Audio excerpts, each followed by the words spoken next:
1431-ci ildə vəfat eləmiş Muhammed ibn Cəmilə Zeynu rahiməhullah Xulat sufilərdən olub, qardaşlar.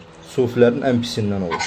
Və bir gün deyir, şeyximizlə deyir, Peyğəmbər sallallahu aleyhi və səlləmin İbn Abbasa öyrətdiyi duanın şərhini oxurduq, deyir. Dua deyəndə nəsiyyət edib. Deyir ki, İdə səəltə fəsəlilləh və idə istəəntə fəstəin billəh. İstədiyin zaman Allahdan istə. Sığındığın zaman Allaha sığın. Və bunu oxuyandan sonra İmam Nəvavinin məsələyə verdiyi şərhə qulaq asır. Yəni oxuyur.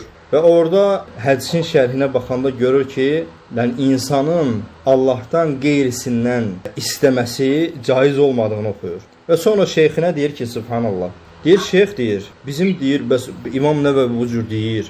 Allah Rasulü sallallahu aleyhi ve sellem hədisində bu cürdür. Yəni biz onda bizim dəlilimiz nədir ki, Allahdan qeyrisindən çağırırıq, dua eləyirik. Bu icazəlidirmi? Və şeyxi deyir ki, bəli, əlbəttə icazəlidir. Və deyir ki, dəlil nədir buna, deyir şeyx. Qayıdır, deyir ki, mənim bir bibim var idi, deyir. O mənə dedi ki, Şeyx Said adında bir dənə alim var. Əgər sən, deyir, ondan çağırıb öz həcətini istəsən, ölübdür da Şeyx Said. O sənə cavab verəcək, deyir. Deyir, mən buna təəccüb elədim, deyir. Subhanallah. Dedim ki, şeyx, sənlə deyir, neçə kitablar oxumuşuq. Özün neçə yaşına çatmısan, artıq qocalmısan və sənin gətirdiyin dəlil bu məsələdə bibindirmi?